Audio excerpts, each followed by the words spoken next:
bagaimana cara saya bisa menghadapi masalah ini? Saya mencari yang lebih baik daripada saya atau saya mencari yang lebih baik daripada dia? Kira-kira lebih baik yang mana, Ustadz?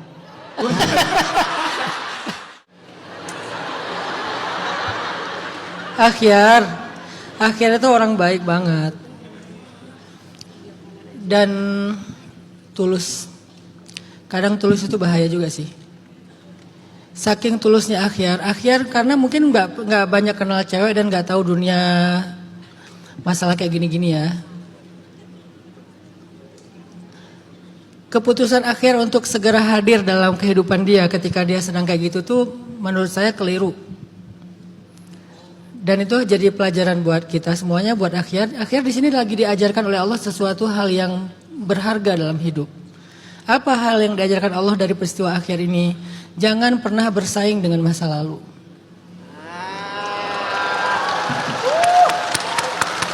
Jangan pernah bersaing dengan masa lalu karena kamu nggak akan pernah menang.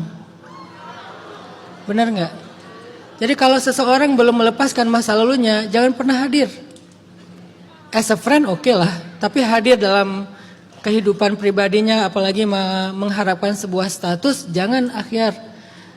Alhamdulillah Akhyar bisa Allah selamatkan dari rasa sakit yang lebih besar daripada ketika Akhyar sudah menjalin hubungan komitmen dengan dia, sudah menikah, tapi dia belum melepaskan masa lalunya, itu jauh lebih sakit. Meskipun Akhyar udah jadi suaminya, meskipun kalian udah jadi istrinya seseorang, kalau dia belum melepaskan masa lalu, kalian gak akan pernah menang di hatinya.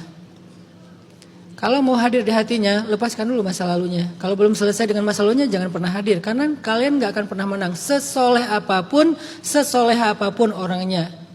Percaya deh kata-kata saya. Sesoleha apapun, apapun. Mau hafiz 30 juz kek. Kalau dia belum selesai dengan masa lalunya, kalian gak akan pernah menang. Lagian ngapain kita bertarung di dalam sebuah pertandingan yang kita pasti kalah? Kenapa kita kalah, Ustadz? Karena wasitnya curang. Balik lagi ke masalah itu. Karena wasitnya, siapa wasitnya? Dia wasitnya. Dia kan gak fair sama kita dengan masa lalunya kan. Kalau wasitnya curang, kita gak akan pernah menang. Terus ngapain kita tanding di sebuah pertandingan yang kita gak mungkin menang? Jadi Akhyar, Allah lagi ngasih Akhyar pelajaran berharga dan itu mahal Akhyar. Alhamdulillah Akhyar dapat itu dengan kondisi yang gak harus patahnya berkali-kali.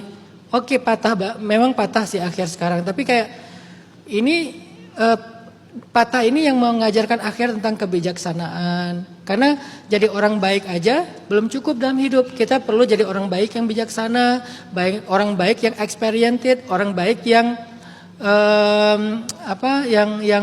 yang paham tentang situasi. Jadi nggak cukup niat baik Akhyar aja. Akhyar harus paham kondisinya. Nanti kalau Akhyar ketemu lagi sama cewek yang lagi patah hati, jangan buru-buru ngasih hati. Nanti Akhyar akan kecewa lagi. Sampai dia udah benar-benar selesai dengan masa lalunya, baru Akhyar hadir. Itu pertama Akhyar. Yang kedua, yang dimaksud dengan cermin itu kan terjemahan Akhyar ya. Kalau ayatnya bukan cermin sih, at-thayyibin lit-thayyibat. Orang yang baik-baik ketemu sama yang baik-baik. Baik-baik ini bukan cermin, bukan harus yang kayak 1 tambah 1, nggak boleh 1 tambah 2, nggak boleh lebih kurang, bukan kayak gitu. Tapi maksudnya ayat ini lagi ngomongin orang yang baik dalam konteks menjaga diri, menjaga kehormatan. Konteksnya itu bukan orang yang pendosa, bukan ahli maksiat. Konteksnya itu. Jadi kalau orang yang menjaga diri, menjaga kehormatan, beramal soleh, insya Allah ketemunya juga dengan orang yang sama, nggak akan ketemu dengan pendosa.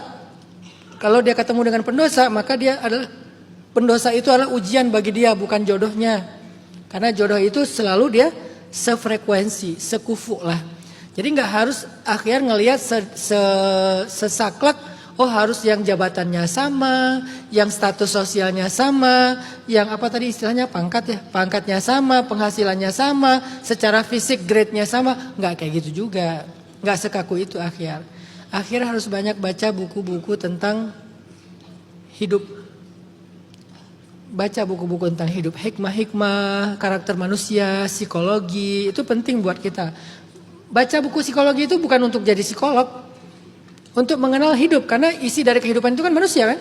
Jadi kita harus kenal orang, harus tahu tentang perangai-perangainya, perilakunya, kecenderungannya. Kan banyak psikologi hacks kan dalam hidup yang kita perlu tahu kan. Kalau akhir nggak tahu psikologi hacks, akhirnya kejebak dalam kesolehan dan niat baiknya. Orang kalau berperilaku kayak gini itu tanda-tandanya dia nggak mau. Jangan dipaksa, karena akhirnya ini orangnya soleh dan tulus ya. Nggak memahami kan bahasa-bahasa tubuh kayak gitu, kode-kode kayak gitu, situasi-situasi yang kita nggak boleh masuk dulu, ini masih kayak situasi yang resiko nih, jangan masuk nih gitu. Nah, akhir perlu lebih banyak baca buku-buku kayak gitu tentang masalah psikologi, tentang masalah komunikasi, tentang masalah hidup. Insya Allah dengan kayak gitu akhir makin dewasa, sehingga bekal-bekal bacaan itu, pengalaman itu akan membuat akhir mendapatkan seseorang yang jauh lebih layak daripada ini. Insya Allah. Orang kayak akhir ini mahal, ladies. Cie.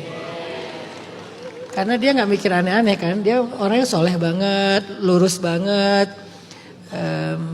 Bayangin ketika dia kecewa, dia pergi taklim. Kecewa pergi ke Jakarta untuk datang ke majelis ilmu. Wah, itu keren banget sih. Kalau saya kecewa, loncat ke laut saya teh. Kalau nggak surfing, free diving. Ini lebih soleh, kecewa. Karena kan kalau lagi diving itu kan semua suara tiba-tiba hilang kan. Teng, langsung tinggal equalize, udah hening. Diam aja di air. Tapi kalau akhir lebih soleh. Diamnya di mana? Di majelis ilmu, di taman surga. Ini mahal, ini orang yang mahal. Ini sekalian promosi. Apa akunnya apa? Jadi akhir udah benar, udah soleh, udah lurus. Tapi tinggal akhir belajar tentang kebijaksanaan. Kebijaksanaan itu bukan tentang benar dan salah, soleh dan gak soleh. Tapi tentang ketepatan dalam segala sesuatu. Kadang kita udah niat baik, tapi kalau kurang tepat nanti kita justru menyakiti atau disakiti. Jadi emang kebijaksanaan itu penting untuk akhir pelajari. Terus kalau akhir mau nyari pasangan, nah nanti belajar lagi tentang perempuan. Akhirnya perlu belajar lagi tentang perempuan sebelum akhir menanggung sebuah tanggung jawab perempuan dalam hidup akhir yang bernama istri dan anak-anak perempuan. Belajar tentang perempuan. Karena perempuan itu unik. Kalau akhirnya nggak kenal mereka, akhirnya akan antara underestimate atau jadi salah paham. Mereka minta dikejar, tapi dengan cara ngusir. Kalau akhir ngelihatnya secara zahir aja, aku diusir, aku di ini. Padahal disuruh kejar tuh. Mungkin nanti suatu saat akhir akan ketemu dengan cewek yang dia nolak. Padahal maksudnya pengen lihat akhir seberapa fight buat dia. Tapi kan gak semua cewek kayak gitu juga kan. Makanya kita harus ngerti, oh ini orang yang kayak gini, ini orang yang kayak gini. Belajar itu insya Allah akhir nanti akan ketemu dengan orang yang sangat tepat. Yang ketiga, maksud dari at-tayyibin lit-tayyibat itu sebuah life hacks mencari jodoh. Kalau kalian pengen dapat jodoh yang baik, bukan mencari hakikatnya, tapi pantaskan diri kita, pantaskan diri kalian. Jadi fokuslah akhir memantaskan diri, nanti Allah akan datangkan yang sefrekuensi dan sekufu sama akhir. Ada satu pepatah Cina yang saya suka sekali, dan ini biasanya dipakai untuk laki-laki ya. Janganlah kalian mengejar kuda-kuda yang menarik, karena kalian tidak akan pernah bisa menangkapnya. Tapi tanamlah rumput, sehingga ketika rumput itu tinggi, maka kuda itu akan datang menghampiri kalian. Ini pepatah buat laki-laki. Jadi jangan hanya nyari yang mana ya. Biasanya nih penyakit jomblo nih, setiap ngelihat cewek, apakah ini jodoh saya? Apakah ini istri saya? Apakah ini ibu anak-anak saya? Kan kayak ada kegeeran kayak gitu ya, spontanitas GR gitu kan. Nah, jangan cari itu, fokuslah ke ningkatin, tumbuhkan rumput-rumput dalam arti value dirinya akhirnya jadi orang yang skillful, orang yang bijaksana, orang yang punya banyak insight dalam pemikirannya, orang yang brilian, orang yang cerdas, orang yang punya karya, orang yang attitude dan behaviornya tuh nyaman bagi orang lain. Insya Allah datang sendiri jodoh yang Allah takdirkan buat akhir. Jadi jangan sibuk mikirin gimana cara nemuinnya ya, gimana cara dapetinnya ya, gimana caper-caperannya ya, gimana atraktifnya ya, gimana agresifnya ya. Itu bisa tapi sewajarnya. Yang justru harus habis-habisan bukan di situnya, di memantaskan diri akhir. Nanti pertemuannya biar Allah yang ngatur cara bertemunya gimana, cerita bertemunya seperti apa. Itu jauh lebih keren sih daripada kita pura-pura WA nyasar lah, first comment lah, apalah, pura-pura kesandung lah apa, itu nggak keren. Yang keren itu biar Allah yang nyusun rencana bertemunya seindah apa, itu akan dikenang seumur hidup. Fokus aja memperbaiki dan meningkatkan value diri akhyar sendiri.